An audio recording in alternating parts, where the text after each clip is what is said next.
네, 지금 저희가 신칼뱅주의자 팀 켈러를 중심으로 세미나 하고 있어서 저도 팀 켈러의 설교 중에서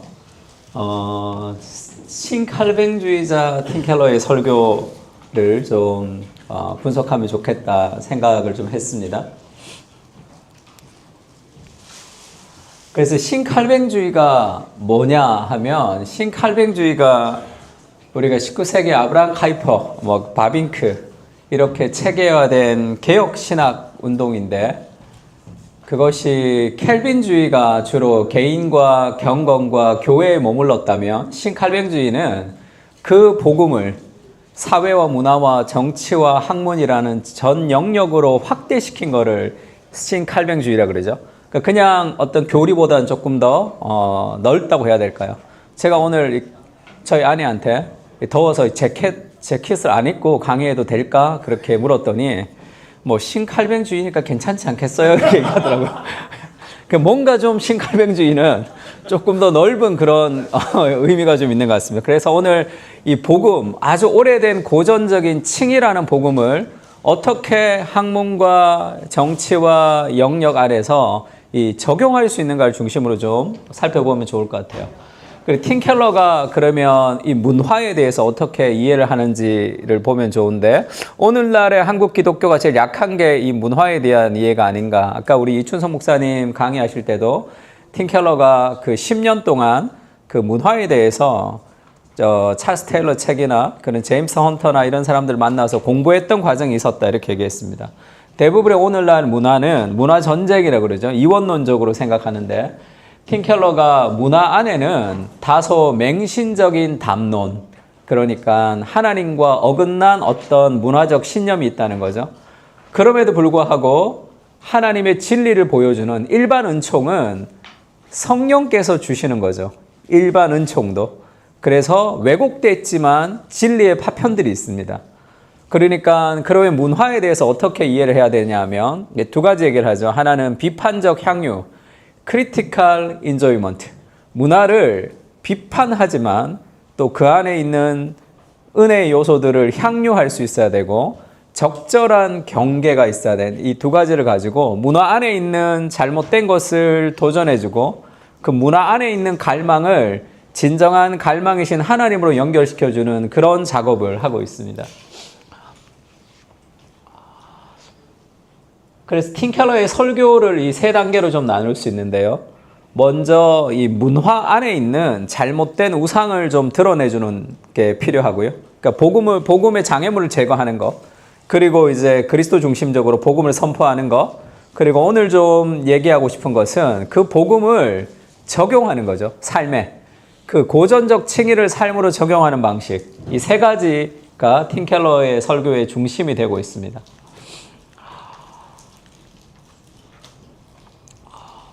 그래서 팀 켈러가 이 Preaching to the Heart라는 그 설교 세미나에서 이제 인용한 자기의 설교의 방식인데요.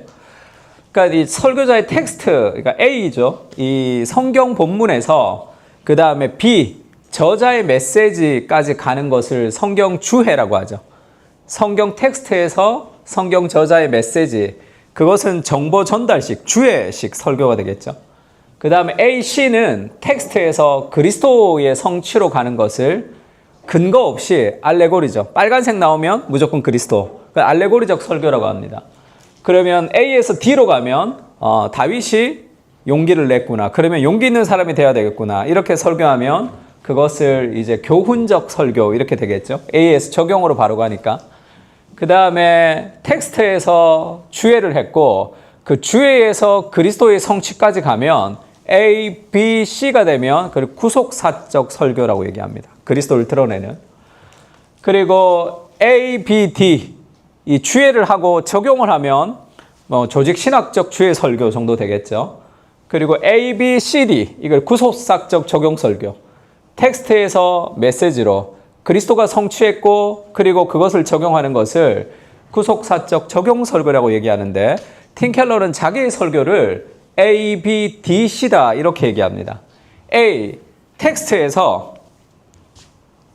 그 다음에 저자의 메시지, 이 주해를 했죠. 그 다음에 적용을 합니다. 어떻게 적용하냐면 인간이 할 수 없다는 적용이죠. 인간의 한계. FCF라고 그러죠. The Fallen Condition Focus. 인간의 한계, 우상을 드러내주고요. 그것을 그리스도께서 성취하셨다 하는 ABDC가 그리스도 중심적 설교. 그러니까 Preaching to the Heart라고 팀켈러가 본인의 세미나에서 여기까지 얘기했어요. 근데 팀켈러에게 물어보진 않았습니다. 근데 팀켈러의 설교를 연구해 보면 한 단계가 더 있습니다. A, B, 성경의 텍스트에서 원리를 추출하고요. 우리가 그렇게 살 수 없다. 그리스도께서 그것을 성취하셨다. 그래서 우리가 할 수 있다라는 A, B, D, C, D가 팀켈러의 설교의 완성품입니다. 그래서 A, B, D, C로만 하면 아까 우리 두 번째 시간에 얘기했던 사회적 상상력까지 갈 수 없는 거죠. 그래서 그리스도 중심적 적용 설교라고 했는데 이 적용 설교가 그 칭의를 문화에 적용하는 방식이거든요. 그래서 우리는 세속 문화의 내러티브들을 평가하면서 동시에 도전하는 방식으로 그에 상응하는 성경 주제와 교리를 제시하는 법을 배워야 된다. 그렇게 얘기했습니다. 그러면서 팀 켈러가 쓰는 이 방식을 전제주의 변증의 방식을 설교와 가르침에 이제 장착을 한 거죠. 전제주의 변증이라는 것은 우리 반틸, 코넬리우스 반틸이 말했던 어떤 변증법인데 이 반틸이 늘 이 수업 시간에 그렸다는 그림이죠. 동그라미 두 개는 하나님과 연결된 피조물입니다. 우리 하나님과 연결되어서 사고하는 거죠. 하나님의 생각을 따라 사고할 때 세상과 인간과 하나님에 대해서 다 말이 되게 이해할 수 있다는 거고요. 그냥 일반 이성은 스스로 사고하기 때문에 반드시 모순이 존재한다는 거예요. 그래서 전제주의. 그래서 모든 사람의 생각 속에는 그 전제를 밑으로 내려보면 이 전제가 비어있다는, 잘못되어 있다는 거죠. 그 전제의 모순을 드러내고 이 그리스도라는 전제 전체를 받아들이는 방식의 이 변증입니다. 그런데 반틸은 좀 어떤 스타일이었냐면요. 스타일이 좀 싸나웠습니다. 좀 굉장히 이렇게 도전적이었다 해야 될까요? 그리고 반틸은 이 블록하우스 방법이라고 무언가 인간의 이성에 중립적 이성이 있는 것처럼 합리적으로 설득하는 것을 굉장히 거부했습니다. 복음은 그렇게 받아들여지진 않는다. 이 전제 전체를 받아들여야 된다고 해서 클래식 변증을 굉장히 싫어했죠. 그 방식은 잘못된 방식이라 이렇게 얘기했습니다. 그리고 그 마틴 로이드 존스 목사님도 그 설교에 보면 그런 표현이 있죠. BBC 방송국인가요? 거기서 이제 무신론자와 대화를 좀 하자고 로이드 존스 목사님을 초대했더니 거부했습니다. 복음은 설득이 아니다. 복음은 선포하는 것이다. 그래서 안 나갔어요. 이 두 사람과 팀 켈러는 좀 다릅니다. 팀 켈러는 반틸의 전제주의 변증을 쓰면서도 반틸이 버렸던, 반틸이 굉장히 싫어하는 클래식 변증을 다 가지고 와요. 그리고 로이드 존스 목사님도 마찬가지죠. 복음은 설득을 통해서 예수님을 믿게 할 수 없습니다. 성령께서 그를 역사하셔야 되는 거예요. 근데 팀 켈러는 그러면 이 변증을 가지고 어떻게 하느냐 하면 성령께서 역사하셔야지 예수 믿는 거는 맞습니다. 그러면 팀 켈러는 이 변증을 어떻게 하느냐 하면 합리성과 합리성으로 붙이면 믿지 않는 사람의 합리성과 성경의 합리성을 딱 마주대어서 대조를 해보면 믿지 않는 사람의 합리성은 반드시 모순이 되고 성경적으로 생각하는 것이 더 말이 된다라는 것까지는 증명할 수 있다는 거예요. 성령님 없이도 합리성과 합리성을 딱 부딪혀도 이 훨씬 더 말이 된다. 그러니까 making sense of God. 그런 하나님이 제일 말이 되는 거죠. 모든 이론 속에 이렇게 이 반틸의 변증을 좀 이렇게 순화시켰다고 해야 될까요? 반틸 다음에 웨스트민스터 변증학 교수가 된 사람이 하비 코은 교수예요. 하비 코은은 우리나라에 선교사로 오셨죠. 간하베 교수님이라고. 그래서 청량리 588에 그 술집에 전도하러 다녔던 사람입니다. 그래서 완전히 선교사였죠. 그래서 뭐 지금도 총신에서 우리 하비콘 교수님 수업을 들었던 사람들은 다 좋아하죠. 술집에 들어가서 뭐 언니 밥 줘, 밥 먹고 막 그렇게 이 술집에 다니는 사람들과 뭐 친구처럼 그렇게 복음을 전하고 했다 그러더라고요. 그러니까 그분이 변증학 교수 됐다가 그 다음에 선교학을 했죠. 이 틴켈러가 이 하비콘 교수 밑에서 이 변증을 배웠습니다. 그래서 훨씬 더 부드럽다고 해야 될까요? 훨씬 더 폭넓다고 해야 될까요? 그러니까 그런 방식, 그러니까 태도도 굉장히 좋으면서 그 사람들의 모순을 드러내면서도 그들의 갈망을 복음으로 연결하는 방식으로 변증을 하고 있습니다. 그래서 뭐 이런 얘기 있죠. 베르타스 포럼 같은 데서 믿지 않는 무신론자입니다. 무신론자가 틴켈러에게 그렇게 묻죠. 기독교는 편협하다. 왜 너네 종교에만 구원이 있느냐? 그렇게 묻습니다. 그러면 그 전제가 있다는 거죠. 그러니까 믿음의 도약이라고 하는데 모든 신념과 세계관 속에는 자명한 사실이나 과학적으로 증명할 수 없는 어떤 믿음의 뿌리가 있습니다. 그러니까 모든 사람은 어떤 믿음을 전제로 하고 그 다음에 합리성을 쌓아가는 거죠. 그러니까 모든 이론의 가장 베이스에는 어떤 신념이 있는 거죠. 그거는 증명할 수 없습니다. 기독교도 증명할 수 없죠.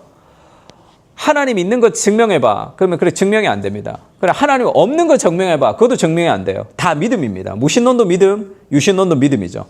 근데 무신론은 더 큰 믿음이 있어야 되죠. 근거가 더 없으니까. 그러면 기독교인은 증명할 수 없지만 어떤 믿음이 있냐면 두 가지죠. 하나님이 거기에 계신다는 믿음. 거기서 계시기만 하면 우리가 알 수 없죠. 거기에서 우리에게 말씀하신다. 그러니까 프란시스 셰퍼가 하나님은 거기 계신다. 거기 계시는 하나님. 거기 계시며 말씀하시는 하나님. 이게 기독교가 가지는 두 가지 전제죠. 그래서 그 전제를 들추어 보는 거죠. 야, 너네 교회 종교만 구원이 있냐? 너무 편협하지 않아? 너무 배타적이지 않냐? 이렇게 얘기하는 사람들의 근거를 이렇게 들추어 보면 그 사람은 결국 뭐냐면요. 진리는 하나가 아니야. 이걸 믿고 있는 거죠. 기독교가 왜 편협해? 다른 종교도 구원을 받아야 되는데 진리는 하나가 아니라는 걸 신념적으로 믿고 있는 거고요. 기독교는 진리는 하나, 예수만이 오직 복음이라 그 길 외에는 다른 길이 없다라고 믿고 있는 겁니다. 그러면 기독교의 이 믿음, 기독교에만 구원이 있으니까 우리가 그 복음을 제시하는 이 믿음은 어디서 왔냐? 성경에서 온 거죠. 하나님이 거기서 말씀하시는 전제가 성경이니까. 그러니까 우리는 성경이라는 베이스 안에서 해석하고 대답하고 신념을 가집니다. 그러면 진리가 하나가 아니라고 믿는 이 사람의 신념을 들춰보면 아무것도 없어요. 근거가 없습니다. 태어나면서부터 기독교는 편협해 이렇게 생각하지 않았잖아요. 그러면 그가 자라면서 여러 가지 온갖 잡동적인 생각이 그를 가지고 와서 기독교는 편협해. 너네 종교만 구원이 있냐라고 얘기하는 그 근거. 그러면 선생님은 진리가 하나가 아니라고 생각하시는군요. 그렇겠죠. 그러면 그 근거가 어디 있습니까? 하면 근거가 없습니다. 틴켈러 그렇게 얘기를 해요. 당신이 기독교에 대해서 기분 나빠하는 이유는 기독교라는 종교가 자기만 맞고 다른 사람은 틀렸다 하기 때문에 기분 나쁜 거 아니냐, 편협하다고. 그거 맞죠. 그 말이 맞죠. 근데 당신도 당신의 종교관이 기독교보다 더 낫다라고 생각하니까 편협하다고 얘기하는 거죠. 그러면 그 방식이 내가 맞고 다른 사람이 틀렸다는 그 방식이 편협하다면 자기도 편협한 거죠. 자기도 나의 종교관이 기독교 종교관보다 더 우월해라고 생각하니까 기독교는 편협해라고 얘기하니까. 근데 진리는 하나일 수도 있죠. 여러 개일 수도 있죠. 그러니까 오직 예수만 구원이 있다는 것 자체가 편협할 수는 없습니다. 정답이 한 개면 한 개가 정답이니까. 근데 그 사람은 정답이 여러 개인데 왜 한 개냐고 얘기하는데 그 여러 개라는 근거가 없고 또 그의 논리를 따라서 생각하면 그도 편협한 거죠. 그러면서 성경적이지 않지만 사람들이 일반적으로 생각하는 그 삶의 모순을 드러내줘야죠. 그래야지 복음을 받아들이기가 쉽다는 거죠. 그 모순을 좀 흔들어주는 겁니다. 저도 이런 얘기 한번 들었는데 포스트 모던 시대에 종교를 강요하는 것은 폭력을 행사하는 것과 같다라고 어떤 교수님이 수업 시간에 얘기했대요. 그래서 저희 자매 두 사람이 와서 목사님 저희 과에서 전도를 못 한다는 거예요. 전도하면 야 폭력 행사하지 마. 폭력 행사하지 마 이런다는 거예요. 그래서 제가 그렇게 얘기했습니다. 술집에서 아저씨가 얘기했으면 괜찮은데 이 강단에서 교수님이 얘기하는 정도면 좀 이거는 좀 뭐라 그럴까 좀 우습다. 네, 교수님이 그 정도 논리이면 포스트 모던 시대에 종교를 강요하는 것은 폭력을 행사하는 것 같다라는 교수님의 신념을 들춰보면 절대 진리가 없는 시대에 절대 진리를 얘기하는 것은 폭력을 강요하는 것과 같다라는 거잖아요. 그러면 정말 포스트 모던이 절대 진리가 없다라는 정의를 가진다면 절대 진리가 없는 시대에 절대 진리를 얘기하는 것은 폭력을 행사하는 것과 같다라는 절대 진리를 자기도 얘기하면 안 되죠. 그러니까 포스트 모던은 말이야 절대 진리가 없는 거야 라면 그 자체가 모순이 됩니다. 그게 절대 진리잖아요. 그러니까 그럼 왜 이런 모순이 있을까를 봤을 때 포스트 모던이라는 게 다 자기 이름이 없죠. 모던에 포스트를 붙인 거잖아요. 프리모던, 모던에 포스트를 붙인 거니까 틴켈은 그걸 레이트 모던 이렇게도 표현하는데 그러니까 자기가 없어요. 이거 아니야, 이거 아니야, 이거 아니야. 그러니까 자기가 없는 그런 이 무주공산 같은 그런 시대가 된 거죠. 그래서 그 말에 어폐가 있다. 그러면 뭐 이 친구가 가서 뭐 교수님 뭐 이게 잘못됐습니다 이렇게 따지지는 않겠지만 사람들에게 복음을 전할 때 가지는 어떤 안정감이 있는 거죠. 아, 그렇구나. 성경적인 생각이 아닌 다른 대부분의 생각들은 다 모순이 존재하는구나라는 것을 발견하고 그 모순을 드러내주는 방식. 그래서 아, 내가 이렇게 생각하는 게 이것 때문이었구나라는 것을 알려주는 방식으로 문화의 허점을 드러내주는 방식을 시작합니다. 그러면서 같이 한번 읽을까요? 고린도전서. 유대인은 시작. 유대인은 표적을 구하고 헬라인은 지혜를 찾으나 우리는 십자가에 가까이 그리스도를 전하니 유대인에게는 거리끼는 것이요 이방인에게는 당연한 것이지 오직 부르심을 받은 자들에게는 유대인이나 헬라인이나 그리스도는 하나님의 능력이요 하나님의 지혜이다. 그러니까 유대인은 표적을 구하고 헬라인은 지혜를 찾으나 그리스도는 그들이 구하는 표적과 지혜를 꺼리고 미련하게 생각합니다.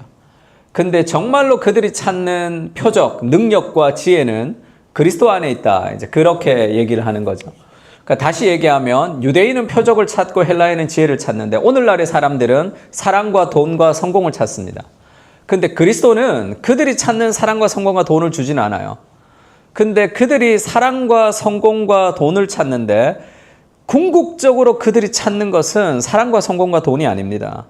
그들이 궁극적으로 찾는 것은 사랑과 성공과 돈을 통해서 얻고 싶어 하는 궁극적 만족이죠. 그것은 사랑과 성공과 돈을 통해서 이루어지는 것이 아닌 거죠. 그래서 그들이 갈망하는 사랑과 성공과 돈이라는 것은 결국 하나님을 찾는 거죠. 하나님을 찾을 때만 해결될 수 있으니까 그것을 긍정하면서 그래서 yes죠. 그러나 그들이 찾는 사랑과 성공과 돈을 통해서는 그들이 찾는 궁극적인 만족을 찾을 수 없다라는 문화적인 허점을 드러내주는 방식으로 우상을 제거하는 방식으로 문화 속에 있는 잘못된 것을 드러내는 방식으로 but no 하는 거죠. 그러나 그들이 찾는 사랑과 성공과 돈은 그 사랑과 성공과 돈이 아닌 더 궁극적 만족을 찾는 것인데 그것은 결국 복음 안에서 그리스도 안에서 이루어질 수 있다라고 해결해 주는 방식으로 그러니까 yes, but no, but yes의 방식으로 복음을 전하고 있습니다. 요거를 가장 잘 표현했던 것이 This is our time에 트레빈 왁스가 이거를 좀 재미있게 표현했습니다. 세 가지 L, longings, 갈망이 있는 거죠. 아까 우리도 첫 번째 시간, 두 번째 시간에도 모든 일반 은총 안에는 죄된 요소가 있는 게 아니라 하나님을 향한 갈망이 있는 거죠. 그 갈망을 받아줘야 되고, yes. 그러나 그 갈망을 해결하는 방식, 사랑과 성공과 돈이 아니다. 그것이 궁극적으로 너를 만족시키지 못한다라는 거짓말을 드러내줘야 되고요. 그러면 네가 정말로 찾는 삶의 갈망은 복음 안에 있다라는 빛을 비춰주는 방식으로 복음을 전해야 된다 이렇게 얘기하죠. 그러면서 이 테일러 스위프트의 노래를 그 트레빈 왁스가 얘기합니다. 테일러 스위프트라는 미국의 팝 가수가 있죠. 여자 가수가 그녀의 노래에 담긴 갈망과 동경을 살펴보라. 하나님이 심어놓으신 일반 은총이죠. 다 행복과 사랑을 찾습니다. 그리고 선과 아름다움을 원하는 거죠. 근데 그걸 어떻게 찾느냐 하면 그 테일러 스위프트의 노래를 보면 남자가 완전히 자신을 만족시킬 수 있다라는 거짓말, 성적인 자유가 결혼 생활에서 성적 충실보다 낫다는 거짓말, 그리고 복수가 용서보다 더 큰 만족을 준다는 거짓말, 명예와 재산과 인정과 수용해서 찾을 수 있다는 거짓말, 그 모든 갈망을 살펴본 다음에 거기에 관한 거짓말을 조사하라. 테일러 스위프트의 노래는 하나님을 찾는 거죠. 삶의 갈망. 그러나 하나님이 아닌 그의 모든 그 해답들은 잘못됐다는 것을 깨닫게 해줘야 되는 거예요. 그 다음에 빛을 비춰주는 거죠. 테일러 스위프트의 말에 복음의 빛을 비춥니다. 살아있는 말씀과 그녀의 말을 접촉시키고요. 복음은 가장 깊은 갈망을 충족시키는 동시에 가장 깊은 거짓말을 폭로합니다.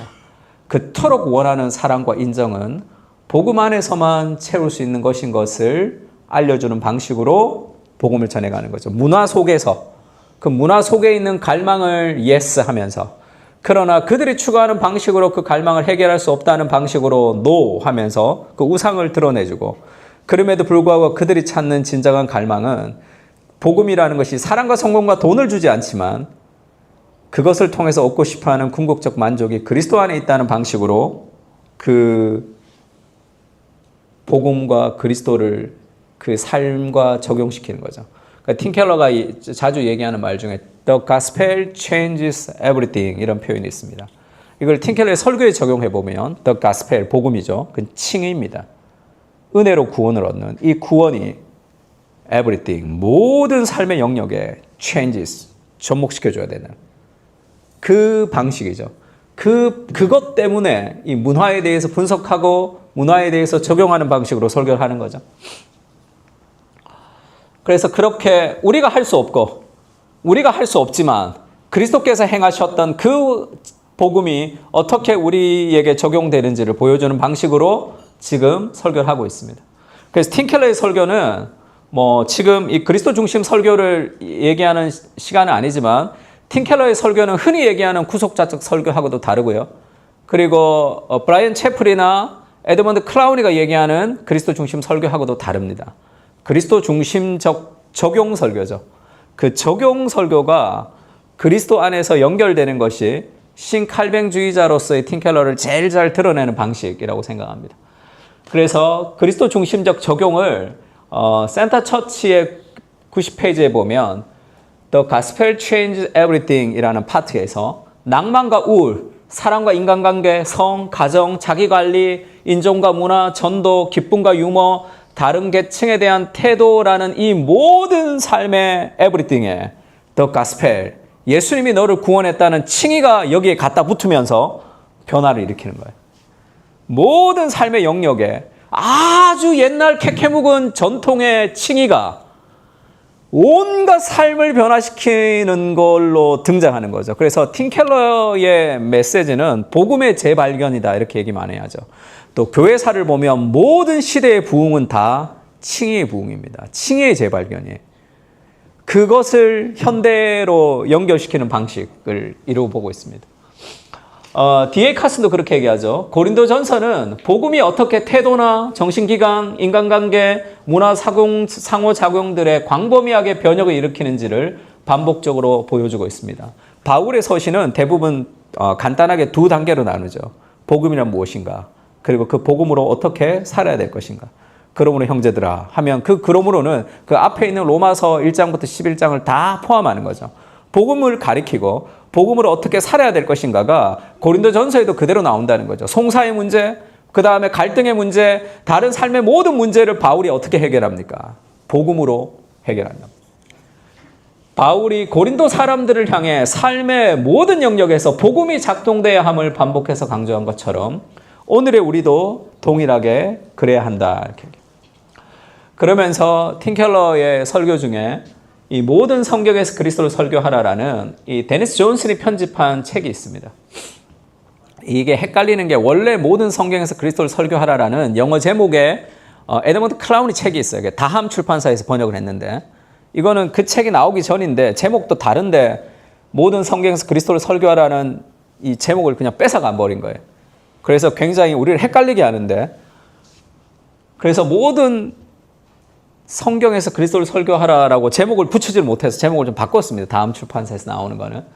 지금 이거는 에드먼드 클라우니를 추모하기 위해서 제자들이 설교 한 편씩을 다 낸 거예요.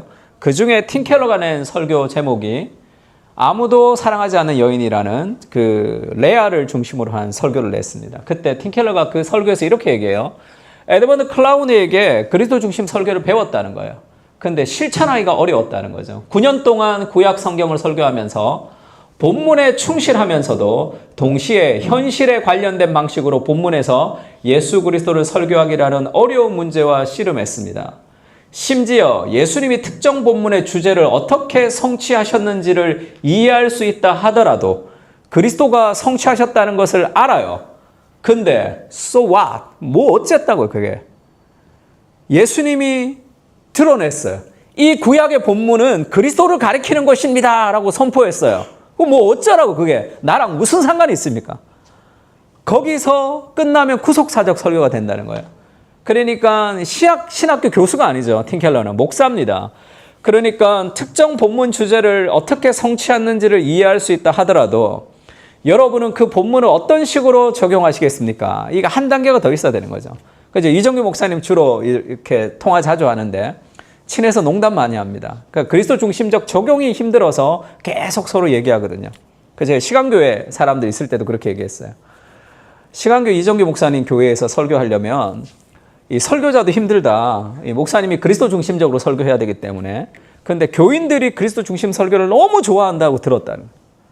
그래서 교인들이 얼마나 좋아하냐면 그리스도께 오십시오. 그러면 아 설교 끝났구나 라고 너무 좋아한다는 거예요. 그리스도를 드러내는 것으로 끝나지 않고 거기서 어떻게 적용할 것인가까지 가는 거. 그걸 계속 고민하고 대화하고 하고 있습니다. 그래서 우리가 팀 켈러의 설교, 또 이정규 목사님 설교 저도 자주 듣는데 어떻게 그리스도를 적용하는지를 관심을 기울이고 보는 것이 그것이 더 중요하죠. 어떻게 보면. 그러면서 그리스도 중심 설교 중에서 해석학적 측면에서 건전하고 고무적이지만 그 본문이 우리가 평일의 일상생활을 영위하는 방식에 어떤 차이를 만들어내도록 구상된 것인지를 알지 못하는 상태로 남겨두는 경우가 많습니다. 해석학적으로 그리스도를 드러내며 뭐 어쩌라고요. 오늘의 내 삶과 그게 무슨 상관이 있습니까? 그 얘기를 하는 거죠. 뉴욕에 와서 리드모 교회를 개척하기 전까지 이런 문제를 다루는데 많이 노력했고 그런 문제들에 답하는 저만의 방법을 찾아냈습니다 라고 소개한 것이 아무도 원하지 않는 여인이라는 이 설교입니다.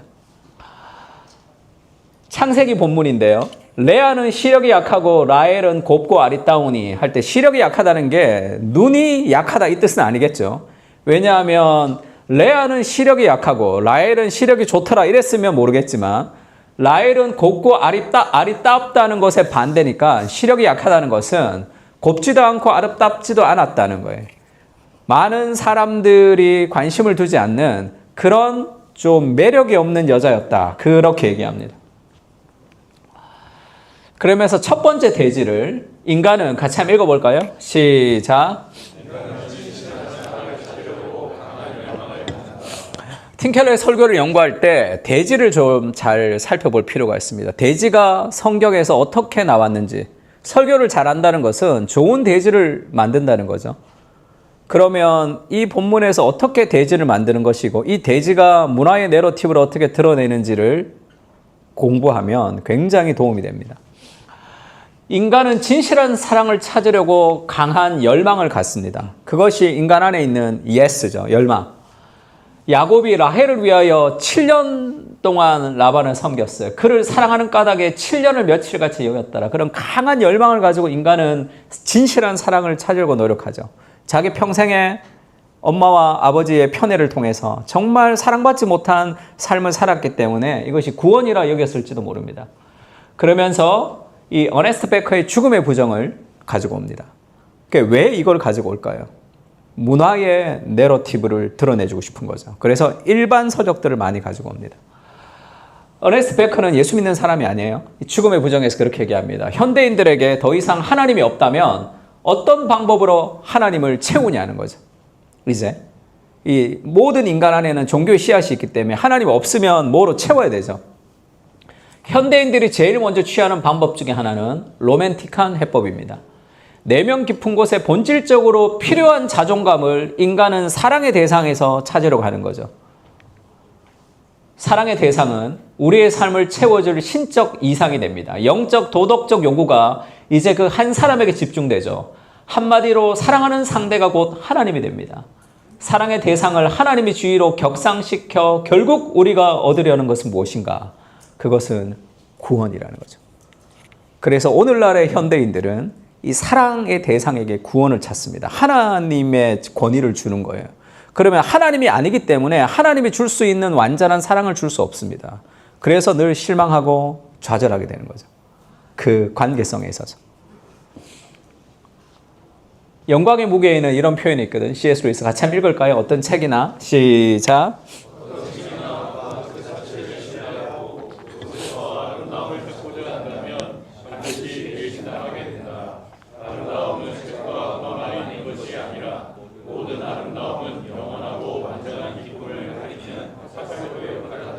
음악이나 책의 아름다움에 빠져서 그 아름다움을 거기서 찾고자 인생을 던지면 배신을 당하게 되죠. 왜냐하면 아름다움은 그 음악과 책에 있는 것이 아니라 그 진정한 본류이신 하나님의 아름다움을 음악과 책의 그림자일 뿐이죠. 그 음악과 책을 통해서 결국 진정한 본류이신 하나님의 아름다움을 경험할 때 음악과 책은 더 이상의 목적이 아니라 도구에 불과하죠. 그래서 대부분 사람들 그렇게 얘기합니다. 야, 취미를 직업으로 삼지 마. 이렇게 얘기하죠. 그러면 좋아하는 감정이 다 떨어진다. 그게 왜 그러냐면 취미를 직업으로 삼았기 때문에 문제가 아니라 모든 아름다움을 그것에 없는 거죠. 거기서 찾는 것은 다 실망하게 됩니다. 어린아이를 좋아해서 유치원 교사가 되면 어떻게 되는지 아십니까? 인생 망하죠. 어린아이를 좋아해서 유치원 교사가 됐는데 한 3년이 지나면 애 새끼들이 꼴 보기 싫습니다. 애 새끼들만 꼴 보기 싫어요. 학부형들은 뭐 더 싫어요. 근데 아이들을 사랑해서 인생을 헌신했는데 사랑이 없어지면 어떻게 되죠? 아무것도 남지가 않습니다. 그래서 예수님이 베드로를 보고 뭐라고 얘기하죠? 네가 양을 사랑하느냐? 내 양을 먹여라. 그렇게 얘기하지 않죠. 양을 사랑해서 양을 먹이면 다 망합니다. 청년을 사랑해서 청년부 목사가 되면 다 실망해요. 네가 나를 사랑하느냐 이렇게 얘기하죠. 내 양을 먹여라. 그 사랑의 방식이 거기서 오는 게 아니죠. 하나님으로부터 오는 겁니다. 그러니까 잘못된 사랑에 빠질 수 있는 거죠. 그 야곱이 그렇다는 거죠. 7년을 수일처럼 여겼지만 그 사랑은 다 산산이 부서집니다. 왜죠? 그렇게 사랑했는데 마지막에 죽으려고 하니까 지만 남고 다 강 건너 보내잖아요. 제일 중요한 것부터 제일 뒤에 라헬을 남깁니다. 그 다음에 더 중요한 지는 안 넘어가잖아요. 다 죽으면 도망가려고. 그게 인간의 사랑이죠. 인간의 사랑. 그 다음에 두 번째 같이 읽을까요? 인간에게서. 시작. 인간에게서 진실한 사랑을 찾는 시도는 환멸과 절망을 경험한다. 그러나 그 시도는 결국 but no. 환멸과 실망을 경험하는 거죠. 사랑과 성공과 돈을 추구하지만 그것은 결국 너의 삶에 실망과 환멸을 경험한다. 저녁에 그의 딸 레아를 야곱에게 데려갔습니다. 그래서 하룻밤을 자고 아침에 눈을 떴더니 라헬이 아니라 레아란 말이에요. 그래서 라반에게 이르되 외삼촌 내게 왜 이렇게 행하셨습니까? 왜 이렇게 나를 속이셨습니까? 이렇게 얘기하죠. 이 라반이 무슨 얘기를 했다는 건 성경에 나오지 않지만 틴켈러가 그렇게 얘기합니다. 니는 이렇게 얘기해요. 니는 에서를 속이고 도망갔잖아요. 아버지한테. 그러면서 결혼 생활의 핵심이 무엇이냐 이렇게 얘기합니다. 너무 사랑해서 결혼했지만 눈 떠보니 레아더라. 이것이 결혼의 본질이다. 이렇게 얘기합니다. And in the morning, behold, it was Leah. 이렇게. 성경의 그대로. 정말 사랑해서 결혼했는데 눈 떠보면 레아라는 이것을 느끼는 것이 이 결혼의 본질이라는 거죠. 그래서 틴켈러의 결혼을 말하다 보면 결혼은 지옥이라는 현실에서 하나님 나라를 만들어가는 것이다. 이렇게 얘기해요. 이는 에덴 동산 이후에 인류가 경험해온 환멸의 축소판이다. 우리가 희망을 어디에 걸든지 아침에 보면 라헬이 아니라 레아라는 뜻이다. 이것이 얼마나 재미있게 그 성경을 가지고 그 대지를 만들어낸 거죠. 그 열망은 결국은 무너지는 것이다 라는 걸 보여주는 한 면의 그림이다. 그렇게 얘기합니다. 그 다음에 세 번째 읽을까요? 인간이 원하는. 시작. But yes죠. 그러면 야곱이 그토록 원했던 그 갈망, 그가 정말로 원했던 그 사랑, 그것은 라헬에서 찾아야 되는 것이 아니라 그리스도에게 찾아야 되는 것이고, 그 레아도 마찬가지죠. 레아는 라반이 왜 레아를 야곱에게 보냈습니까? 속여서. 그렇지 않으면 결혼할 수 없을 정도의 매력이 없는 사람이거든요. 그러니 그의 자존감이 얼마나 무너졌겠어요. 동생 대신해서 그냥 들어가서 속여서 결혼하게 된 거죠. 그 야곱이 레아를 어떻게 대했을 것 같습니까? 결혼을 했는데 야곱이 그 레아를 얼마나 무시하며 살았을까요? 그래서 레아가 임신하여 아들을 낳았는데 이름을 루벤이라 했습니다. 루벤이라고 이름을 지었던 뜻이 뭐냐면 이제는 내 남편이 나를 사랑할 것이다. 이렇게 생각한 거죠. 왜냐하면 레아는 아무도 사랑해 주지 않아서 자신의 인생의 가장 큰 열망은 사랑이죠. 남편이 사랑해 주지 않았기 때문에 그 남편의 사랑을 갈구하고 있습니다. 우상이죠. 그래서 이제는 내 남편이 나를 사랑할 것이다. 아들을 낳았기 때문에 거기에 인생을 걸죠. 근데 실망합니다. 그래서 다시 임신해서 여호와께 내가 사랑받지 못하셨음을 들었으므로 또 이 아들을 주셨습니다. 그래서 아들 이름을 루벤, 들으셨다. 루벤이라고 했죠. 이것도 내가 사랑받지 못함을 통해서 남편을 사랑하고 싶은 마음의 욕망으로 하나님 주신 거죠. 그 다음에 세 번째 아들을 낳았는데 세 번째 아들을 낳았으니 내 남편이 지금부터 나와 연합하리라. 그래서 레위라고 이름을 지었다는 거예요. 연합. 그러면 지금 세 명의 아들이 태어날 때까지 레아가 그토록 원했던 남편의 사랑이죠. 그러나 그런 일이 이루어지지 않았습니다. 대부분의 경우 진정으로 자기의 마음을 들여다볼 줄 안다면 우리는 이 세상에서 얻을 수 없는 무언가를 갈망하고 있다는 것을 알게 될 것이라는 거예요. 세상은 너에게 주겠다고 약속하지만 결코 그건 이 세상에서 원치 못하는 거라는 거예요. 처음 사랑에 빠졌거나 처음 외국을 그려볼 때 흥미로운 과목을 배울 때 솟구치는 갈망이 있는데 그것은 결혼, 여행, 배움으로는 채울 수 없다는 거예요. 그 경험이 성공적이지 못할 때만 그런 것이 아닙니다. 결혼이나 여행, 배움이 최고의 것일 때도 그 갈망은 처음에는 잡을 수 있을 것 같지만 결국 현실에는 사라져버리고 마는 무언가가 있습니다. 아내는 훌륭했습니다. 여행은 너무 멋졌어요. 새로운 과목의 공부는 흥미로울 수 있습니다. 그런데도 무언가 아쉬운 것이 있다는 거예요. 처음 내가 느꼈던 그 갈망을 채울 수는 없는 거죠. 왜냐하면 그것은 천국으로부터 온 향수기 때문에 그렇다. 그거는 왔다가 사라지는 거죠. 세상에서는 채울 수 없는 영원한 것들의 향수. 배고픔을 느끼니까 음식이 있죠. 오리가 헤엄을 치고 싶으니까 물이 있듯이, 성욕을 느끼니까 성관계가 있듯이, 만약에 이 세상의 경험들로 채워지지 않는 욕구가 내 안에 있다면 그것은 내가 이 세상이 아닌 다른 세상에 맞게 만들어졌기 때문일 것입니다. 인간 안에 있는 갈망은 세상의 무엇으로 채울 수 없는 거죠. 슈퍼볼 챔피언이 있었던 그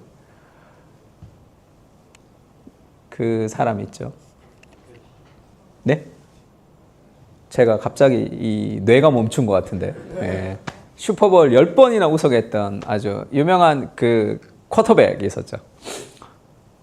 이름이 뭡니까? 프레디? 아, 그렇습니까? 예, 잘 모르겠어요. 처음 듣는 것 같은데, 제가. 예. 그래서 처음 슈퍼볼 챔피언이 됐을 때, 그렇게 이제 물었어요. 그 기자가 물었습니다. 어떻습니까? 이렇게 물으니까, 자기 평생의 꿈이 슈퍼볼 챔피언이었겠죠. MVP를 탔습니다. 너무 좋았는데, 신앙인이에요. 너무 좋았는데, 그런 생각이 들었다는 거예요. 하나님, 이게 답니까? 이건가? 이게 단가? 김연아 선수도 올림픽 금메달 따고 어떤 생각이 들었냐 하니까 20살도 안 된 애가 어린 시절부터 꿈꿨던 평생의 꿈을 이뤘죠. 나 이제 뭐 하지? 그 생각이 들었다는 거예요. 나 이제 뭐 하지? 그런 생각이 들었어요. 세상에서 채울 수 없는 삶의 갈망이 있는 거죠. 인간 안에. 그리고 창세기 29장 35절 이렇게 얘기합니다. 같이 한번 읽을까요? 그가 또 임신하여 시작.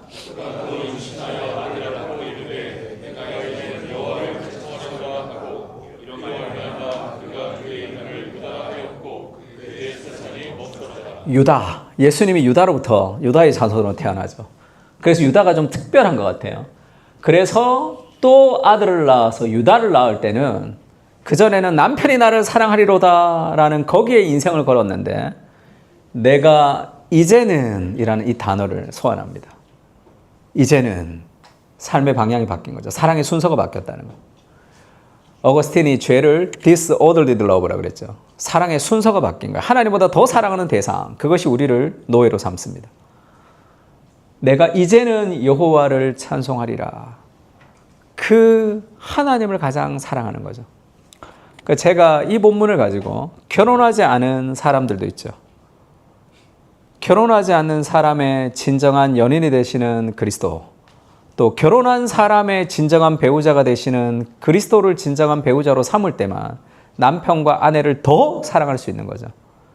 그렇지 않고 남편과 아내를 하나님보다 더 사랑하게 되면 하나님의 것을 요구하기 때문에 실망하게 되고 좌절하게 되고 분노하게 됩니다. 근데 하나님을 가장 사랑하게 되면 용납할 수 있거든요.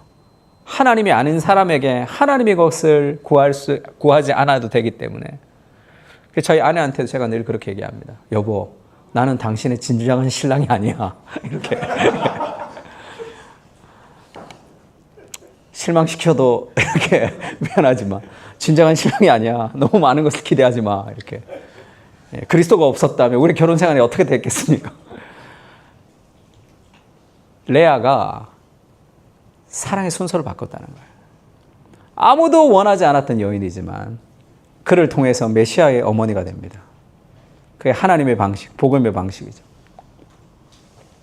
그래서 레아는 아무에게도 사랑을 받지 못한 여인이었습니다. 하나님은 이런 레아를 통해 유다를 통해 메시아를 보내십니다. 누구도 원하지 않았고 사랑받지 못한 여인을 예수님의 어머니로 만드십니다. 하나님은 내가 진짜 신랑이다. 나는 남편 없는 자들의 남편이다. 나는 고아들의 아버지다. 이렇게 얘기하죠. 그러니까 팀 켈러가 이 칭이 이 그리스도를 어디에 연결하는 거죠? 수많은 사람들이 은혜를 받았는데 힘든 결혼 생활의 해답은 남편의 회복, 아내의 회복이 아닙니다. 아무리 기도해도 회복 안 되는 경우가 훨씬 많아요. 힘든 결혼 생활의 해답은 그리스도죠. 제가 제자반을 18년 전에 했던 제자반을 직장인 제자반이었어요. 그래서 그때 그분이 나이가 50 정도 되셨습니다. 그때 모태신앙이 아니었는데 남편이 모태신앙이라 교회를 안 다니다가 교회를 시집을 와서 결혼을 와서 이제 교회를 다니기 시작했거든요. 근데 남편이 대기업 다니셨는데 늘 술 먹고 늦게 들어오고 그러니까 자식이 일찍 안 생겼으면 벌써 이혼했을 거라 그러더라고요. 그래서 늘 힘드셨습니다. 또 강남에 있는 좋은 아파트 하나 또 날려먹고 보증을 잘못 써서 남편이 매일 술 먹고 늦게 들어와 또 집이 망해. 그래서 이 집사님이 계속 일하면서 인생을 사셨거든요. 그 하나밖에 없는 아들 키우고. 그리고 이제 매년 1년에 한 번씩 저희 교회를 방문하시는데 한 이제 18년 정도 되신 거죠. 작년 11월에 오셨어요. 근데 얼굴이 너무 안 좋으신 거예요. 근데 그분도 2번 수술하셨거든요. 본인도. 근데 권사님이 얼굴이 왜 이렇게 안 좋으십니까? 그랬더니 남편이 이제 평생을 술 먹었잖아요. 그러니까 이제 병들었겠죠. 남편이 이 응급실, 중환자실에 있어서 있다가 그 다음에 이제 병실에 들어가서 일주일을 거기서 베드에서 남편 병수발 하다가 이제 온 거예요, 바로. 그러니까 얼굴이 안 좋을 수밖에 없죠. 본인도 2번 수술하고 70이 되신 분이. 그래서 내가 너무 안쓰러웠단 말이에요. 저한테 그런 얘기 했습니다. 목사님, 제가 다시 내가 젊은 시절로 돌아가면 그 남자랑 결혼하겠냐 물으시면 그 사람만 생각하면 결혼 안 하겠죠. 근데 그 사람이 늘 늦게 들어오고 또 집 보증 날리고 사고 치고 해서 애들 들쳐업고 교회 가서 울고 했던 그 삶의 수많은 세월이 있잖아요. 그 사람만 생각하면 다시 결혼을 안 할 것 같은데 그 사람이 사고 치고 나를 힘들게 했던 그 인생의 과정 속에 받았던 하나님의 은혜가 너무 크다는 거예요. 그래서 다시 돌아가면 내가 그 은혜를 포기할 수 없어서 다시 결혼할 것 같습니다. 이렇게 얘기하시더라고요. 너무 충격을 받았습니다. 권사님, 우리 교회 젊은 애들한테 좀 얘기 좀 해주십시오. 그랬더니 목사님, 걔네들은 들어도 몰라요. 복음이 얼마나 위대합니까? 힘든 결혼 생활의 해결책이 그리스도라는 해결책을 가지고 올 수 있다는 게 얼마나 창의적입니까? 이런 방식으로 설교하거든요. 그러니까 진정한 신칼뱅주의자, 수많은 삶의 에브리띵을 어떻게 그리스도가 해답이 될 수 있는가에 대한 적이에요. 그리스도를 본문에서 드러내는 것뿐 아니라 드러낸 그리스도를 어떻게 적용할 수 있는가, 거기에 팀켈러의 설교에 아주 중요한 강점이 달려 있습니다. 그래서 앞으로 팀켈러의 설교를 좀 분석하시거나 보실 때는 어떻게 드러낸 그리스도를 가지고 우리의 일상생활 속에서 그것이 해답이 될 수 있는지, The Gospel changes everything. 정말로 이 everything을, 이 복음이 변화시키는 그 changes, 그것을 위해서 문화를 분석하고 성경 안에서 그것을 공부하는 거죠. 문화를 분석하는 건 좀 어렵습니다. 팀켈러 그렇게 얘기하더라고요. 두 가지가 설교자에게 필요한데, 하나님을 향한 사랑이 성경을 열심히 연구하게 한다는 거예요. 사람을 향한 사랑이 문화를 분석하게 한다. 그 두 가지 사랑이 만날 때 그 복음이 삶의 일상에 연결되는 그런 과정으로 인도된다고 생각합니다. 네, 감사합니다.